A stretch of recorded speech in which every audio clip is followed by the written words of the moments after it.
Hello, everyone. My name is Beverly Knox Davis, and welcome again to another episode of the A Brighter Day Outreach podcast. Welcome, welcome, welcome. Today we have an amazing guest with us, and you can, of course, check us out on all of the platforms from a social media perspective, iHeartRadio, and Apple Podcasts. So today we have the amazing Michele Juliana. Hello. Hi, Oh my Beverly. gosh, Thank you she's for like my having me. bestie. Y'all just don't know that. But, just an amazing individual that has been very supportive as a nonprofit leader and supporter in the community right here in Charlotte, North Carolina, and I'm sure other places too. She's just amazing. But I call her friend and sister from another mother. And she's just been a wealth of knowledge for us. So, welcome. Thank you, Beverly. It's a pleasure to be here, and you are my friend. Oh, thank you, thank you, thank you. Well, we met through Aparo, and she was teaching me some technology things, and we were checking things off. She's like, "Wait a minute, it seems like we need to talk about some other stuff because I kind of had the technology thing all figured out." So, very excited to have you here today. So, tell us about you and a little bit of your background and things that you aspire to do and already doing, and things that make you get up in the morning to say, I'm excited about what I'm doing today. All right. Well, thank you. I grew up here in Charlotte and started off my career working at one of the big banks. And during that time, the bank encouraged us to do volunteer work, and I got really more excited about the volunteer work. And so I went back to graduate school and focused on education, and since then, really look for various careers to support education and nonprofits. I focus most of my career on technology solutions, meaning software applications that organizations use to run their business. So a lot of private companies and also nonprofits. And so I worked in Philadelphia most of my career, and a couple of years ago returned to Charlotte. And so at that point, I became the national nonprofit leader for RSM, which has been a great opportunity. RSM is a large accounting and consulting firm. And I did look that up, what RSM stood for, and it's the three guys that started the company. So I was like, oh, okay, that's unique. Do you use everybody's first name? RSM. But that's just a tidbit. I was just doing my research. Long time ago, almost 100 years ago, the company was started, but I've been there 24 years and done a variety of jobs, but this is by far my favorite role. So I work with people all over the US and Canada and help bring together all the things that we can offer nonprofits. So it's accounting and tax work, but also lots of types of consulting. So technology consulting, like what I do, but also things like outsourcing for accounting and IT support, human resources, and cybersecurity, and lots of other things. So, yeah. Awesome, awesome.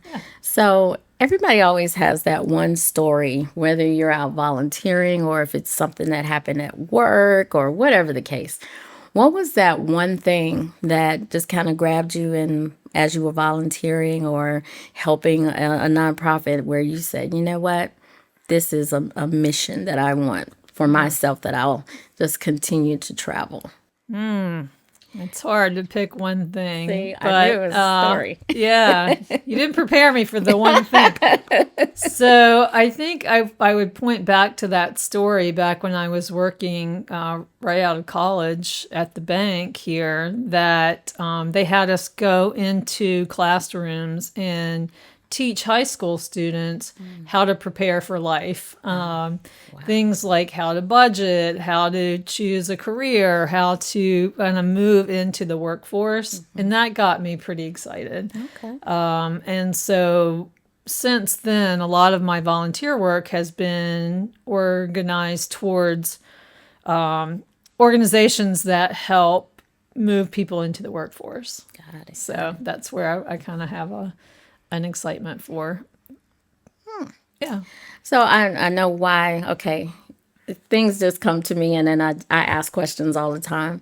But when I was in the ninth grade at Harding High School, there was a gentleman that came from IBM, and he did a presentation, and I just locked in with him, and I said, "That's what I'm gonna do." In the ninth grade. So I Yeah. thank you for doing that because it was one of those visits that set the course for the. I was told, oh, you need to do marketing or you can do this. Nope. IT all the way. Although second choice would have been marketing and was. I did all of my elective classes with marketing, but it was people just like you that came to the high school and just shared their career in technology that made all the difference for me. So that's how I ended up where I am today. IT number one, marketing second. So thank Well, you. you're doing a lot of both, so Yes, that worked out and good. enjoying it tremendously. So I know that's a great need. And then our young people, of course, need to see good role models and those that can come in and, say, hey, I did it. All you have to do is stay in school and stay focused. So thank you for all of that. So, how did you become connected with the Hoskins community? I love this story. So that's another one that gets me excited. When I first came back to Charlotte, I was looking for ways to connect with the nonprofit community here and kind of understand who the organizations were, what the issues that are in Charlotte. And one of the first things I did was volunteer with Aparo because their mission is connecting resources from the technology community with nonprofits. So that was kind of a logical fit for me. And so I volunteered to be a mentor and I was paired with Beverly. Yes. First, I was excited about Beverly herself and just what, passion and excitement that you have as a nonprofit leader. But also, when you said you were from the Hoskins, I guess you were at the time calling it Thomasboro Hoskins, I Well, think. if you look us up and it comes up Thomasboro hyphen Hoskins, that's a long story. But Yeah, I know. they're truly two separate communities, but on the map, we're a hyphen. So, yeah. Yeah. So I know that now, but it did catch my attention because my grandmother grew up in Thomasboro and went to elementary school at Thomasboro Elementary, and my aunt also went there. And so I have a lot of family members buried not far from here, including my father and my grandparents. And so I feel a connection to this area. And when you explained to me where you were, I said, that just makes sense. And It I did. love the organization and all the work that you're doing, first of all. But secondly, to be able to connect to a community that I have a personal connection to really got me all excited. So, Yes, yeah. yes.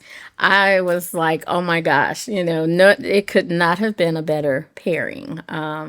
Just to learn the history that you have here in the Hoskins area and being able to have a conversation with your mother, it was just one of those moments that I won't forget.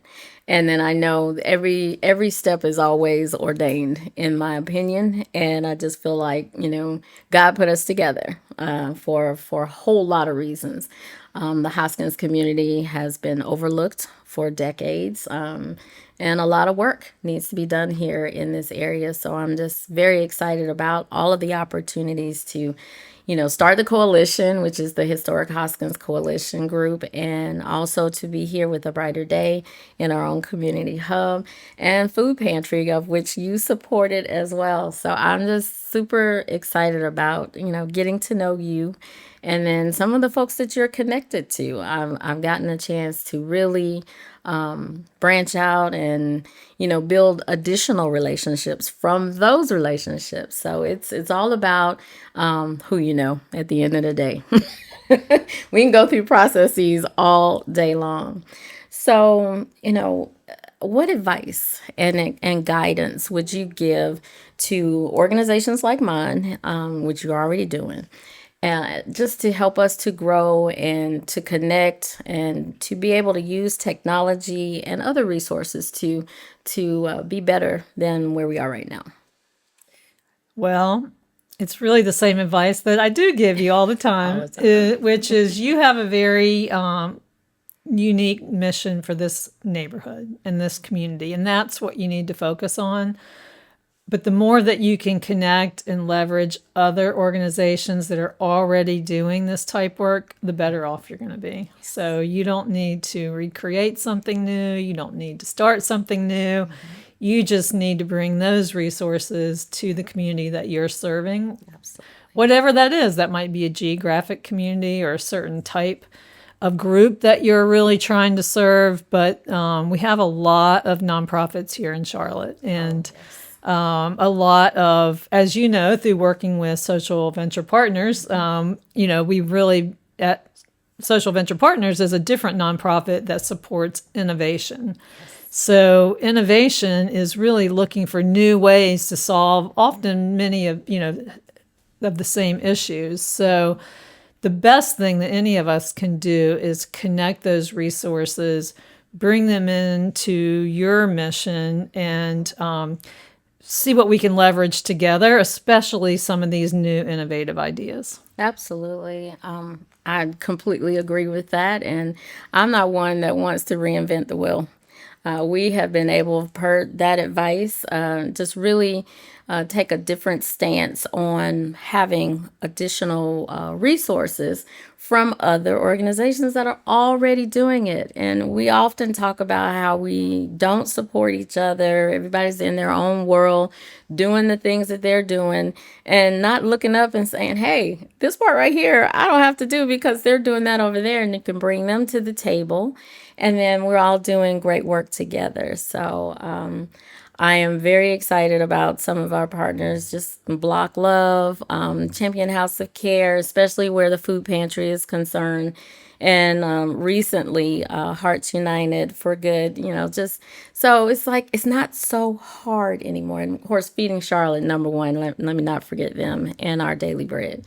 But with those types of partners, we don't have to go out and, make sure that the food pantry is stocked. So I said, I really do have to think about some of the advice that has been given to us to be able to not have to work so hard. The key is work smarter, not harder. So, Oh, can I give you one more thing? yeah, I think it's please. important when you said that is always to identify what you need and ask broadly, which you are so good at. And I love to use this example, and I have shared this example widely of all you did was ask about a connection to Feeding Charlotte. For me, it was a 2-second email, Yes. make the connection, and it didn't really Just require like any that. work for me. And then it created, all this opportunity. And so I'd like to give Yes. people that example. If I didn't know that you had that need, I would never have been able to just quickly make that connection. So right. that's a whole lot easier than you going out and trying to solve that problem on your own. Absolutely, it is. And even with Aparo, just, opportunities there as well. And we were up for an award, and it was because of the connections with you and, just speaking about what we had going on here in Hoskins. And it has made the difference. So I'm always saying, closed mouths don't get fed. So I'm not going to be one of those that is sitting quietly. Many have said, I'm that secret over in Hoskins for a number of years because I didn't really understand, the power of just sharing your story. And then, of course, making sure that you're building relationships. So that's something over time that I've learned. So hopefully someone hears this and you can use this advice to go ahead and get engaged and make sure that you are, staying very vocal about what you have going on. So, what other insight could you give us? We're funding, right now the economy is really tough. And, even for our organization, we're in a tight place and we're waiting. We had a big, huge disappointment because some federal funding got removed and to the tune of about 50 million. And so our little chunk that we were asking for, was tabled as well. But we have so many more irons in the fire and being creative, looking for funds as well. So what advice could you give us all during this crazy time that we're living in? Well, you're not alone. I have these conversations every day with nonprofits all over the country who are being impacted in so many different ways. I learn something new almost every day. Yeah. And so I think the big thing that we at RSM have been really continuing to reiterate is to focus on the facts, focus on what you know, focus on what you know to be true, plan for multiple scenarios, but stay calm. Don't overreact or try to really focus on what's actually happening, and stay very close to your funding sources and potential funding sources who are very aligned with your mission. So it's hard right now to create a lot of new relationships and kind of branch out beyond where you've really got a history, because the changes, as you said, that are happening at the federal level are impacting the state and the county and the city and a lot of other corporate donors and individual donors. And there's just a lot of different downstream impact. So the best thing that you can do is really, really focus in on the heart of where you are unique, and make sure that you are really spreading the word with people who care about what makes you special. So, because the good news is a lot of those people are giving more. So foundations are really trying to push out as much funding as they can. They're trying to tap into new sources. There definitely are people that are trying to fill that gap, but it's a big gap. Yes. Yes. So, but it's not a good time to kind of panic, although uncertainty does make it very difficult. It does. But, one of my sayings again is, God would not have brought us to this to not bring us through it. So I'm constantly keeping the team calm. There have been some situations that have happened, and then a massive blessing will happen a couple days later. I just don't allow myself to get all out of sorts. It will work itself out, and we will get through this for such time as this. It will make us stronger and help us to grow and be even better than we were before all of this. So I appreciate all of that insight there. So what words of wisdom would you leave with us today for all of us that are out here in the nonprofit sector, and then those that support as well? Yeah, I mean, you're all doing really important work. And I also recognize that as changes are coming, more people need your help.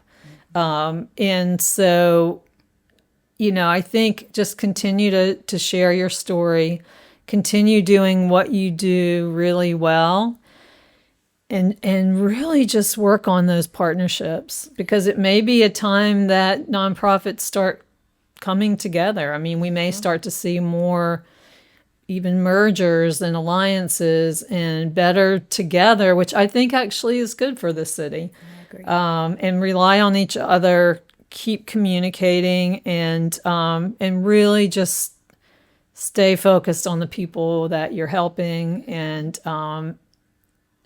it's just not a great time to try something like revolutionary and new Right. without that real supporter behind you. It's better, I think, to just kind of stay really focused on why you're here in the first place, doing that better, and getting more people to support you and kind of build those partnerships. So Okay. I that's think it. that's excellent advice. And I thank you so much. And I feel so honored to have you have just embraced us and, constantly just speaking very highly of what we have going on here. I'm here lots of hours. I say this is actually where I am all day, every day. And then I just sleep at my house now for a little bit of time, and then I'm back here.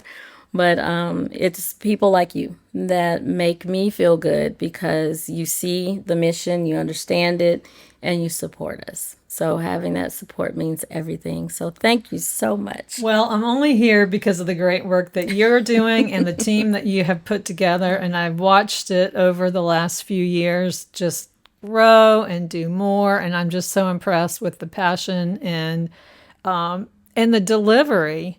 You have great ideas, but you actually execute on them and you make them better and better every time. And the quality of the work that you do. And that's why I support what you do. What caught my attention was the neighborhood that you're supporting, but what has kept me really engaged is the great work that you are doing and your team. So thank you for the chance to talk a little bit about it. Awesome. Well, thank you all so much for joining in today. We have had the pleasure of the amazing Michele Juliana with us today. And I want you to please, like I said at the beginning, tune in on iHeartRadio, Apple Podcasts, as well as all of the social media platforms. Thank you all so much. My name is Beverly Knox Davis, and we look forward to seeing you again soon.